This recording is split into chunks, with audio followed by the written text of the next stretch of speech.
बिस्मिल्लाहिर्रहमानिर्रहीम। अस्सलाम वालेकुम डियर स्टूडेंट्स। आज हम सेल मेम्ब्रेन की स्ट्रक्चर के बारे में पढ़ेंगे। तो सेल मेम्ब्रेन का स्ट्रक्चर हम डिटेल से पढ़ेंगे, उसी तरह जो सेल मेम्ब्रेन का फंक्शन है उसको भी पढ़ेंगे। तो सेल मेम्ब्रेन हमारे पास क्या है, आपने पढ़ा होगा ना, जिस तरह मैंने आपको इससे पहले क्या पढ़ाया था, सेल वॉल पढ़ाया था। मैंने आपको कहा कि सेल वॉल किस में मौजूद होते हैं, सेल वॉल पौधों में मौजूद है। प्लांट सेल में सेल वॉल मौजूद होते हैं, जबकि एनिमल सेल में सेल वॉल मौजूद नहीं होता। एनिमल सेल में सेल वॉल मौजूद नहीं होता। तो अगर आप देखोगे जो सेल मेम्ब्रेन है ना, सेल मेम्ब्रेन देखो हमारे पास क्या है, अगर मैं बना दूं एक सेल, ये हमारे पास क्या है, एनिमल का सेल है, उसी तरह ये उसका न्यूक्लियस है, यहाँ पर बहुत सारे उसी तरह ऑर्गेनेल्स पाए जाते हैं। अगर मैं उसी तरह दूसरा सेल बना दूं, ये हमारे पास सेल किसका है, प्लांट का सेल है। किसका सेल है, प्लांट का सेल है। तो प्लांट के सेल में अगर आप देखोगे ना, प्लांट के सेल में ये जो आउटर बाउंड्री है ये क्या है, सेल वॉल है, और इनर बाउंड्री सेल वॉल के इनर फिर क्या पाया जाता है, प्लाज्मा कमेंट या सेल मेम्ब्रेन। क्या पाया जाता है, सेल मेम्ब्रेन। तो देखो आपने कंफ्यूजन से दूर होना है कि अगर आप प्लांट सेल देखोगे, प्लांट सेल में जो सबसे बाहर वाली बाउंड्री है वो क्या है, सेल वॉल है। फिर सेल वॉल के बाद फिर क्या पाया जाता है, सेल मेम्ब्रेन। मगर एनिमल सेल में सेल वॉल नहीं पाया जाता, इसी वजह से एनिमल सेल में जो आउटर बाउंड्री है वो क्या है, सेल मेम्ब्रेन है। क्या है, सेल मेम्ब्रेन। तो एनिमल सेल में सेल मेम्ब्रेन आउटर बाउंड्री है, प्लांट सेल में जो सेल मेम्ब्रेन है वो आउटर बाउंड्री नहीं है। प्लांट सेल में आउटर बाउंड्री क्या है, सेल वॉल है, और सेल वॉल के इनर साइड पर हमारे पास सेल मेम्ब्रेन पाया जाता है। अब दूसरा क्वेश्चन आपने क्या याद रखना है, मैंने आपको बताया कि सेल वॉल हमारे पास क्या है, नॉन लिविंग है। सेल वॉल क्या है, नॉन लिविंग है, जबकि हमारे पास सेल मेम्ब्रेन क्या है, लिविंग है। इंपॉर्टेंट एमसीक्यूज, जो सेल वॉल है, सेल मेम्ब्रेन है, वो हमारे पास क्या है, लिविंग है। तो ये हमारे पास क्या है, लिविंग है। अब पढ़ते हैं सेल मेम्ब्रेन। जो सेल मेम्ब्रेन है ये हमारे पास क्या है, लिविंग कंटेंट है, और सेल मेम्ब्रेन का दूसरा नाम क्या है, प्लाज्मा मेम्ब्रेन। इसका दूसरा नाम प्लाज्मा मेम्ब्रेन। ये हमारे पास क्या है, थिन होता है, उसी तरह ये क्या है, फ्लेक्सिबल है। फ्लेक्सिबल लेयर होता है सराउंड द सेल, सेल को सराउंड करता है। तो इसका क्या है, इंट्रोडक्शन है। अब जो सेल मेम्ब्रेन है या प्लाज्मा मेम्ब्रेन है, इसका जो मेजर फंक्शन है, अगर एक लकीर में अगर आप इसका फंक्शन याद रखोगे कि सेल मेम्ब्रेन का फंक्शन क्या है, तो बहुत आसान। सेल मेम्ब्रेन का काम क्या है, control what enters and leaves the cell. हाँ बिल्कुल, सेल के अंदर क्या आता है और सेल से बाहर क्या जाता है, तो ये कौन कंट्रोल करता है, सेल मेम्ब्रेन। तो कंट्रोल व्हाट इंटर्स, सेल के अंदर क्या आता है और सेल से बाहर क्या जाता है, तो ये कौन कंट्रोल करता है, सेल मेम्ब्रेन कंट्रोल करता है। कौन कंट्रोल करता है, सेल मेम्ब्रेन। देखो नहीं सेल वॉल, देखो मैंने आपको बताया कि सेल वॉल क्या है, फुली परमेएबल है। सेल वॉल से हर चीज अंदर आएगी और हर चीज बाहर जाएगी, मगर सेल मेम्ब्रेन हमारे पास क्या है, सेमी परमेएबल है। ये कुछ चीजों को अंदर जाने देती है और कुछ चीजों को रोक देती है। तो इसी वजह से जो सेल के अंदर कोई चीज आएगा या सेल से बाहर जाएगा, तो वो कौन कंट्रोल करेगा, सेल मेम्ब्रेन। सेल मेम्ब्रेन, चाहे वो एनिमल सेल हो या प्लांट सेल, क्योंकि सेल वॉल तो फुली परमेएबल है, वो हर चीज को इजाजत देती है अंदर आने के लिए, बाहर आने के लिए। तो फिर जो कंट्रोल करता है वो हमारे पास क्या है, सेल मेम्ब्रेन। क्योंकि सेल मेम्ब्रेन क्या है, सेमी परमेएबल है। सेमी परमेएबल का मतलब क्या है, सिलेक्टिव परमेएबल, कुछ चीज़ों को अंदर आने देती है, कुछ को रोक लेती है। उसी तरह कुछ जो फजूल चीज़ें हैं वो सेल से बाहर जाती है, जो काम की चीज़ें वो सेल से बाहर नहीं जाती है। तो इसी वजह से अब देखोगे जो सेल मेम्ब्रेन है उसका दूसरा नाम क्या है, प्लाज्मा मेम्ब्रेन। अगर आप देखोगे ये किस चीज़ से बना हुआ है, कंपोजिशन। पहला क्वेश्चन यहाँ पर बनता है कि इसका कंपोजिशन क्या, कंपोजिशन सेल मेम्ब्रेन का क्या है, प्रोटीन है, लिपिड है और कार्बोहाइड्रेट। अब देखो सबसे ज्यादा क्या पाया जाता है इसमें, प्रोटीन। 60 से लेकर 80% क्या पाया जाता है इसमें, प्रोटीन पाया जाता है। और लिपिड क्या है, 20 से 40% लिपिड पाया जाता है। और स्मॉल अमाउंट में इसमें क्या पाया जाता है, कार्बोहाइड्रेट। कार्ब्स का मतलब क्या है, कार्बोहाइड्रेट पाए जाते हैं। तो ये आपने याद रखना है। अब आते हैं structure of cell membrane. Cell membrane की स्ट्रक्चर पर आते हैं कि सेल मेम्ब्रेन की स्ट्रक्चर में क्या पाया जाता है यहाँ। इसके बाद हमारे पास क्या है, जो स्ट्रक्चर ऑफ सेल मेम्ब्रेन है ना, इसको एक्सप्लेन करने के लिए हमारे पास एक मॉडल है जिसको हम क्या नाम देते हैं, fluid mosaic model. Fluid mosaic model. तो ये मॉडल हमारे पास क्या है, सेल मेम्ब्रेन की स्ट्रक्चर को क्या करता है, एक्सप्लेन करता है। अब देखो इस फ्लूइड मोज़ेक मॉडल को किसने दिया था? SJ. Singer and growth Nicolson ने दिया था। कब दिया था इसको? 1972 में। तो एमसीक्यूज के लिए आपने याद रखना है। अब देखो ये जो फ्लूइड मोज़ेक मॉडल है जो सेल मेम्ब्रेन की स्ट्रक्चर को एक्सप्लेन करता है, इसको निकोलसन और इसी तरह सिंगर ने दिया था 1972 में। अब देखो इस मॉडल के मुताबिक, फ्लूइड मोज़ेक मॉडल के मुताबिक हमारे पास जो सेल मेम्ब्रेन है वो किस तरह नज़र आता है? सेल मेम्ब्रेन हमारे पास इस तरह, देखो एक दरिया है, अगर आप उसके अंदर बर्फ़ के टुकड़े डालो तो दरिया के ऊपर जो बर्फ़ के टुकड़े क्या है, इस तरह तैर रहे होते। किस तरह है? तैर रहे होते। तो उसी तरह जो फ्लूइड मोज़ेक मॉडल के मुताबिक जो सेल मेम्ब्रेन है ना, सेल मेम्ब्रेन के अंदर क्या है, लिपिड और प्रोटीन पाए जाते हैं, कार्बोहाइड्रेट बहुत कम होते हैं। तो लिपिड है और उस लिपिड के अंदर क्या है, इस तरह प्रोटीन क्या कर रहे हैं, फ्लोट कर रहे होते हैं। क्या होते हैं? फ्लोट कर रहे होते हैं। तो आसान अल्फाज में फ्लूइड मोज़ेक मॉडल के मुताबिक जो सेल मेम्ब्रेन का स्ट्रक्चर है वो किस तरह है? एक दरिया इमेजिन करो, उसमें बहुत सारा पानी है और उस पानी के ऊपर क्या है, बर्फ़ के जो टुकड़े हैं फ्लोट कर रहे, तैर रहे। तो सेल मेम्ब्रेन का स्ट्रक्चर भी इसी तरह है, उसमें बहुत सारा लिपिड है और लिपिड के ऊपर क्या है, प्रोटीन तैर रहे होते हैं। प्रोटीन क्या होते हैं? तैर रहे होते हैं। आपको समझ आ गया कि फ्लूइड मोज़ेक मॉडल। अब देखो the membrane looks like a fluid. Fluid का मतलब क्या है? लिक्विड। फ्लूइड से मराद लिक्विड। लिक्विड क्या है हमारे पास? लिपिड। क्या है? लिपिड। और उसी तरह लिपिड लेयर है हमारे पास विथ मोज़ेक। मोज़ेक का मतलब क्या है? प्रोटीन। अब देखो अगर कोई आपसे पूछे फ्लूइड मोज़ेक का मतलब क्या है, फ्लूइड से मतलब क्या है? लिपिड। एक्सीलेंट। फ्लूइड का मतलब क्या है? लिपिड। इसका किस चीज़ को एक्सप्लेन कर रहा है? लिपिड को एक्सप्लेन कर रहा है। मोज़ेक किस चीज़ को एक्सप्लेन कर रहा है? प्रोटीन को एक्सप्लेन कर रहा है। तो ये मॉडल हमारे पास क्या है? हाँ, मॉडल तो एक किस्म का हमारे पास क्या है, सिंपल हमारे पास एक किस्म का मैकेनिज्म, एक स्ट्रक्चर बता रहा है कि ये मॉडल है, उसने दे दिया। तो फ्लूइड मोज़ेक मॉडल, तो फ्लूइड का मतलब लिपिड, मोज़ेक का मतलब प्रोटीन। फ्लूइड किस चीज़ को एक्सप्लेन कर रहा है? लिपिड को एक्सप्लेन कर रहा है। मोज़ेक किस चीज़ को एक्सप्लेन कर रहा है? प्रोटीन को एक्सप्लेन कर रहा है। हाँ, अब हमारे पास क्या है, मेन कंपोनेंट्स ऑफ इस जो स्ट्रक्चर है सेल मेम्ब्रेन के, इसके मेन कंपोनेंट्स आपको पहले मैंने बता दिया। इसके मेन कंपोनेंट्स क्या है? Protein, lipid, carbohydrate. अब सबसे पहले आते हैं लिपिड पर। इसमें क्या पाया जाता है? Phospholipid bilayer.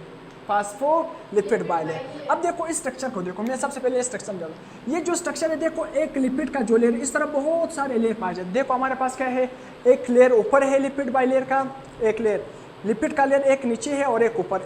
इसको हम क्या नाम देते हैं? Lipid bilayer.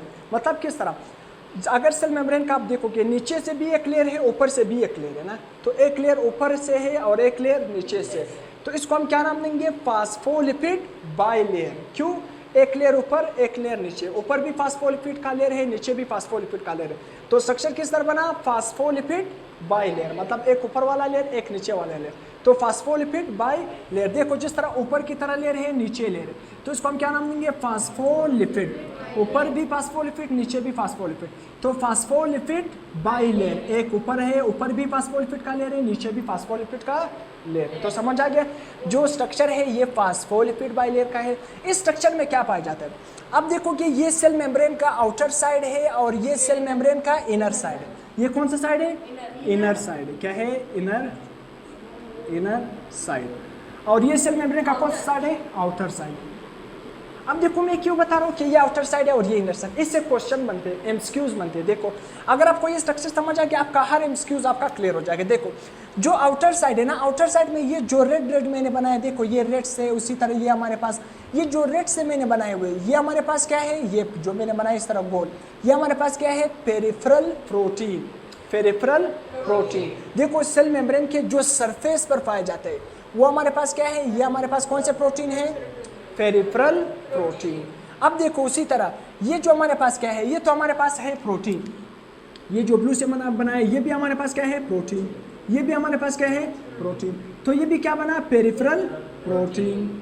और ये भी हमारे पास क्या है? प्रोटीन। मगर इस पेरिफेरल प्रोटीन के साथ एक और स्ट्रक्चर भी मिला है। इस स्ट्रक्चर को हम नाम देंगे कार्बोहाइड्रेट। क्या नाम देंगे? कार्बोहाइड्रेट। देखो प्रोटीन है, ये हमारे पास प्रोटीन है या नहीं? कौन सा प्रोटीन है? सेल के आउटसाइड पर, मतलब सेल के सरफेस पर पाया जाता है, इसी वजह से इसको हम नाम देते हैं पेरिफेरल प्रोटीन या सरफेस प्रोटीन या एक्सट्रिंसिक प्रोटीन। 3 नाम बने। कितने नाम बने?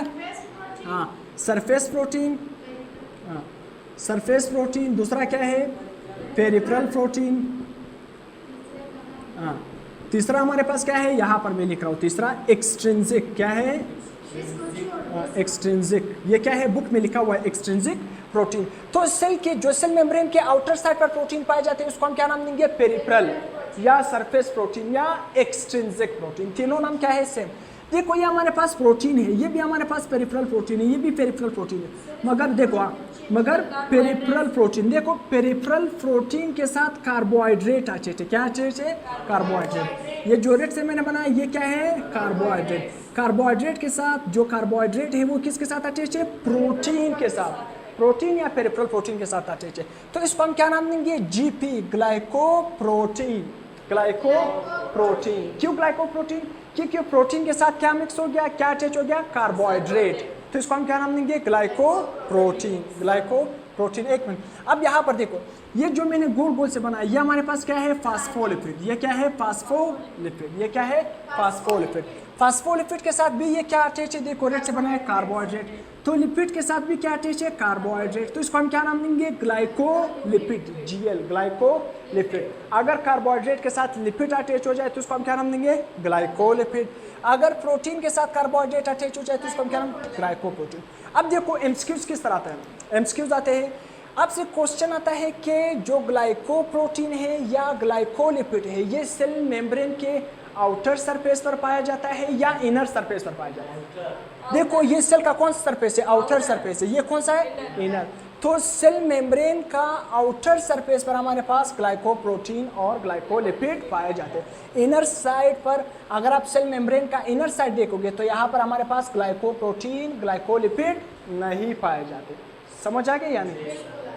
अब देखो फास्फोलिपिड। अब देखो ये जो बड़े बड़े मैंने बनाए, ये जो ब्लू से मैंने बनाया, इस प्रोटीन का नाम क्या है, इस प्रोटीन का एक खास नाम है, इसको हम नाम देते हैं इंटीग्रल प्रोटीन। कौन सा protein, integral protein. Integral protein का मतलब क्या है, बहुत ही आसान, ऐसा प्रोटीन जो सेल मेम्ब्रेन के थ्रू एंड थ्रू प्रेजेंट है। क्या, through and through. Through and through का मतलब क्या है, सेल मेम्ब्रेन के आउटर सरफेस से लेकर नीचे तक, मतलब आउटर से लेकर इनर सरफेस। देखो ये सेल मेम्ब्रेन इस तरह, ऊपर सरफेस इनर सरफेस, पूरा क्या है सेल मेम्ब्रेन, आउटर से लेकर नीचे तक इस तरफ प्रोटीन को हम क्या नाम देंगे, इंटीग्रल प्रोटीन। जो सिर्फ सेल मेम्ब्रेन के आउटर सरफेस पर पाए जाते हैं उस प्रोटीन को हम क्या नाम देंगे, पेरिफेरल। ऐसे प्रोटीन जो आउटर सरफेस से लेकर इनर सरफेस तक थ्रू एंड थ्रू पाए जाते हैं उसको हम नाम देते हैं इंटीग्रल प्रोटीन का नाम देते हैं। अब देखो ये अगर आप एक स्ट्रक्चर देखो, ये जो फास्फोलिपिड है ना, ये जो ब्लैक से मैंने बनाया, ये फास्फोलिपिड के साथ ये जो हमारे पास क्या है, दो टेल, ये हमारे पास क्या है, टेल।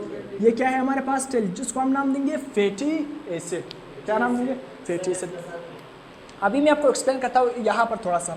अब नीचे पर आते हैं, नीचे पर अगर आप देखोगे ये हमारे पास क्या है, साइटोस्केलेटन। ये हमारे पास क्या है, साइटोस्केलेटन, साइटोस्केलेटन।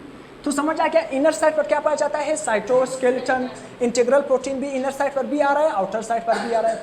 अब देखो ये जो रेड से पाए जाते हैं, ये रेड रेड, ये हमारे पास क्या है, कोलेस्ट्रॉल। ये क्या है, कोलेस्ट्रॉल, कोलेस्ट्रॉल। देखो कोलेस्ट्रॉल मैंने लिखा हुआ है, ये जो रेड रेड से पाए जाते हैं ये हमारे पास क्या है, कोलेस्ट्रॉल।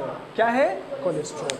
तो देखो स्ट्रक्चर आपको समझ आ गया कि आउटर सरफेस पर हमारे पास क्या है, ग्लाइकोलिपिड है, ग्लाइकोप्रोटीन है, पेरिफेरल प्रोटीन पाए जाते हैं। और उसी तरह का हमारे पास क्या है, अगर आप देखोगे सेल के मेम्ब्रेन में आउटर से लेकर इनर सरफेस तक जो बड़े प्रोटीन है उसको हम क्या नाम देंगे, इंटीग्रल प्रोटीन। उसी तरह ये हमारे पास क्या है, जो सेल मेम्ब्रेन का स्ट्रक्चर है वो लिपिड बाई लेयर है, फास्फोलिपिड बाई लेयर। एक लेयर लिपिड का ऊपर एक नीचे, तो इसको हम नाम देंगे phospholipid by layer, phospholipid by layer, phospholipid by layer. तो ये हमारे पास क्या हुए तमाम।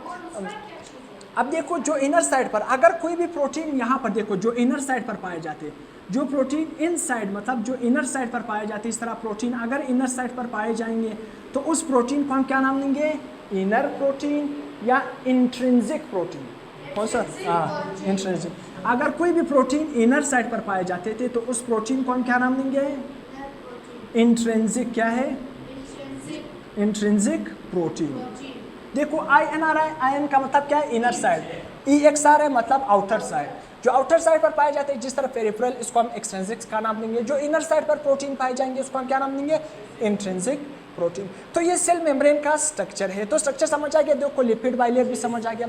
अब हम थोड़ा सा आते जो फास्फोलिपिड है, ये भी मैं बाद में एक्सप्लेन करता हूँ। मैं एक स्ट्रक्चर यहाँ से उठाऊंगा, ये चल आपको बाद में एक्सप्लेन करता हूँ, थोड़ा यहाँ से आपको फंक्शन भी बताता हूँ, सही है। तो जो हमारे पास सेल मेम्ब्रेन में ना, उसमें कितने कंपोनेंट है, 3 कंपोनेंट है। अब मैंने आपको डायग्राम से बता लिया, अब मैं आपको मतलब थ्योरी में भी बताऊंगा, आप पेपर में किस तरह लिखोगे देखना। मेन कंपोनेंट हमारे पास क्या है, सबसे पहला फास्फोलिपिड बाइलेयर, एक लेयर ऊपर है और एक लेयर नीचे है, तो इसको हम क्या नाम देंगे, फास्फोलिपिड बाइलेयर। फास्फोलिपिड बाइलेयर ये किस चीज से बना हुआ है, फास्फोलिपिड से बना हुआ है। किस चीज से बना हुआ है, फास्फोलिपिड से बना हुआ है। और हर फास्फोलिपिड, अगर आप देखोगे हर फास्फोलिपिड का क्या है, ईच फास्फोलिपिड है, हर फास्फोलिपिड का एक क्या होगा, हाइड्रोफिलिक हेड होगा जो वाटर लविंग होगा, अभी मैं बताता हूँ। दूसरा क्या है, हाइड्रोफोबिक टेल होगा जो वाटर फेरिंग होगा, मतलब वाटर से नफरत करा होगा। अब देखो ये हमारे पास क्या है, फास्फोलिपिड है जो ब्लैक से मैंने बनाया, इसके 2 टेल है। मैंने इसी एक स्ट्रक्चर को मैंने उठा लिया, यहाँ पर लिख लिया। अब देखना इसका जो हेड है ना, ये हमारे पास क्या है, उसका हेड है, और ये क्या है, टेल। हेड हमारे पास क्या है, देखो मैंने लिखा है, हेड हमारे पास क्या है, हाइड्रोफिलिक। हाइड्रोफिलिक, हाइड्रोफिलिक का मतलब क्या है, वाटर लविंग, जो वाटर में सोलूबल होता है, जो वाटर में सोलूबल होता है। जबकि टेल हमारे पास क्या है, हाइड्रोफोबिक। हाइड्रोफोबिक, हाइड्रो का मतलब वाटर, फोबिक का मतलब क्या है, हेट करना, वाटर से नफरत करना। तो जो टेल होगा वो हाइड्रोफोबिक होगा, पानी में डिजोल्व नहीं होगा। जो हेड होगा वो हाइड्रोफिलिक होगा। हाइड्रो का मतलब वाटर, फिलिक का मतलब क्या है, वाटर लविंग, पानी में सोल होगा। तो हेड हमारे पास क्या है, हाइड्रोफिलिक, हाइड्रोफिलिक, और चल हमारे पास क्या है, हाइड्रोफोबिक। तो जिधर भी लफ्ज फोबिक आ जाए उसका मतलब क्या है, हेट करना, या क्या है, हेट करना। तो जो टेल होगा हमारे पास, देखो ये टेल है, एक टेल हमारे पास बिल्कुल सीधा जा रहा है और एक टेल टेढ़ा जा रहा है। ये टेढ़ा क्यों जा रहा है, क्योंकि ये हमारे पास क्या है, यहाँ पर डबल बॉन्ड पाया जाता है। क्या पाया जाता है, डबल बॉन्ड पाया। ये जो बिल्कुल सीधा जा रहा है, इसमें क्यों सीधा जा रहा है, क्योंकि इसमें सिंगल बॉन्ड पाया जाता है। क्या पाया जाता है, सिंगल बॉन्ड। तो देखो फास्फोलिपिड का स्ट्रक्चर समझ आ गया। फास्फोलिपिड का एक हेड होगा और 2 टेल होंगे। हेड हमारे पास क्या है, हाइड्रोफिलिक। हाइड्रोफिलिक का मतलब क्या है, आसान अल्फाज में पोलर। क्या है, पोलर, हाँ, पानी में हाल होना। जबकि टेल हमारे पास क्या है, हाइड्रोफोबिक, नॉन पोलर। क्या है, नॉन पोलर। ये क्या है, नॉन पोलर। जो टेल होंगे वो किस चीज से बने, फैटी एसिड से बने। किससे बने, फैटी एसिड से बने। हेड किससे बना है, ये हमारे पास ग्लिसरॉल, फास्फोलिपिड और नाइट्रोजनियस बेस। इसको हम आने वाले लेक्चर में पढ़ेंगे जब हम फास्फोलिपिड को पढ़ेंगे। तो समझ आ गया लिपिड बाइलेयर में। अब इसके बाद क्या है, फॉर्म अ डबल लेयर, जिसको हम बाइलेयर कहते हैं। देखो फास्फोलिपिड हमारे पास क्या बना रहा है, एक डबल लेयर बना रहा है या नहीं। इसी वजह से हम कहते हैं जो सेल मेम्ब्रेन का स्ट्रक्चर है phospholipid bilayer. Phospholipid bilayer, phospholipid क्या है, फास्फोलिपिड बाइलेयर। अब इसके बाद क्या, दूसरा कंपोनेंट हमारे पास क्या है, प्रोटीन। दूसरा कंपोनेंट क्या है, प्रोटीन। अब प्रोटीन में देखोगे, प्रोटीन में 2 तरह के प्रोटीन पाए जाते हैं, इंटीग्रल प्रोटीन, दूसरा क्या है, पेरिफेरल प्रोटीन। अब देखो इंटीग्रल प्रोटीन जो आउटर साइड से लेकर इनर साइड तक पाया जाता है, इसको हम नाम देते हैं इंटीग्रल प्रोटीन। पेरिफेरल प्रोटीन कौन से, जो सिर्फ क्या है, जो सिर्फ सरफेस पर पाए जाते हैं, जिस तरह ये है, ये है, ये हमारे पास क्या है, पेरिफेरल प्रोटीन है। समझ आ गया या नहीं। अब तीसरा कंपोनेंट क्या है, कोलेस्ट्रॉल। कोलेस्ट्रॉल देखो यहाँ पर, ये जो छोटे छोटे स्मॉल कंपोनेंट्स में एक इंपॉर्टेंट, कोलेस्ट्रॉल सिर्फ क्या है, यूकैरियोट में पाया जाता है। कोलेस्ट्रॉल प्रोकैरियोट में नहीं पाया जाता है। प्रोकैरियोट में ये नहीं होता, तो प्रोकैरियोट में ये नहीं होता, प्रोकैरियोट में कोलेस्ट्रॉल एब्सेंट होता है। तो कोलेस्ट्रॉल का काम क्या है, इस सेल मेम्ब्रेन की फ्लूइडिटी को मेंटेन करना। क्या, फ्लूइडिटी। फ्लूइडिटी का मतलब क्या है, अगर लिपिड बढ़ जाए या कम हो जाए तो सेल मेम्ब्रेन डिस्टर्ब होगा या नहीं, सेल मेम्ब्रेन का स्ट्रक्चर खराब होगा या नहीं। तो ये फ्लूइडिटी कौन मेंटेन करता है, कोलेस्ट्रॉल मेंटेन करता है। कौन मेंटेन करता है, कोलेस्ट्रॉल। तो कोलेस्ट्रॉल का काम क्या है, फ्लूइडिटी एंड स्टेबिलिटी देना। तो उसकी फ्लूइडिटी को भी मेंटेन करता है और स्टेबिलिटी भी देता है। चौथा कंपोनेंट क्या है, कार्बोहाइड्रेट। देखो कार्बोहाइड्रेट हमारे पास क्या है, अटैच टू प्रोटीन और लिपिड। कार्बोहाइड्रेट स्मॉल अमाउंट में पाए जाते हैं। कार्बोहाइड्रेट या तो प्रोटीन के साथ अटैच होंगे, कार्बोहाइड्रेट या तो लिपिड के साथ अटैच होंगे। देखो ग्लाइको का मतलब क्या है, कार्बोहाइड्रेट। प्रोटीन मतलब क्या है, प्रोटीन। उसी तरह ग्लाइको का मतलब क्या है, कार्बोहाइड्रेट। लिपिड का मतलब क्या है, लिपिड। अगर हमारे पास कार्बोहाइड्रेट लिपिड के साथ अटैच हो जाएंगे तो उसको हम ग्लाइकोलिपिड, अगर कार्बोहाइड्रेट प्रोटीन के साथ अटैच हो जाएंगे तो उसको हम क्या नाम देंगे, ग्लाइकोप्रोटीन। देखो ये हमारे पास क्या है, प्रोटीन है, और ये क्या है, कार्बोहाइड्रेट। तो कार्बोहाइड्रेट प्रोटीन के साथ अटैच हो रहे हैं तो उसको हम क्या नाम देंगे, ग्लाइकोप्रोटीन। यहाँ पर देखो ये फास्फोलिपिड है ना, तो कार्बोहाइड्रेट किसके साथ अटैच हो रहा है, लिपिड के साथ अटैच हो रहा है, तो उसको हम क्या नाम देंगे, ग्लाइकोलिपिड। तो एक बात आपने याद रखना है कि कार्बोहाइड्रेट क्या है, कम्प्लेक्स फॉर्म में पाया जाता है। क्या है, कम्प्लेक्स। कम्प्लेक्स का मतलब क्या है, देखो कम्प्लेक्स या कॉन्जुगेटेड, इसका मतलब ये है कार्बोहाइड्रेट सिंपल नहीं पाया जाता है। कार्बोहाइड्रेट या तो लिपिड के साथ होगा अटैच होगा, या तो प्रोटीन के साथ अटैच होगा। सादा आप ये नहीं कह सकते हो कि ये सिर्फ हमारे पास क्या है, यहाँ पर सिर्फ और सिर्फ क्या है, कार्बोहाइड्रेट। कार्बोहाइड्रेट अटैच फॉर्म में है, कम्प्लेक्स फॉर्म में है। अब function of cell membrane, cell membrane का फंक्शन क्या है, बहुत ही आसान, ये सेमी परमिएबल है। सेमी परमिएबल का मतलब क्या है, मतलब सिलेक्टिव परमिएबल। सिलेक्टिव परमिएबल का मतलब क्या है, कुछ चीज़ों को आने देती है और कुछ चीज़ों को रोक देती है। उसी तरह सेल से बाहर कुछ चीज़ों को बाहर देने देती है और कुछ चीज़ों को ये रोक देती है, तो सिलेक्टिव परमिएबिलिटी है। प्रोटेक्शन, ये प्रोटेक्शन भी देती है, सपोर्ट भी देती है, मेंटेनेंस ऑफ इंटरनल बैलेंस, और ये इंटरनल बैलेंस को भी क्या करता है, मेंटेन करता है। तो समझ आ गया।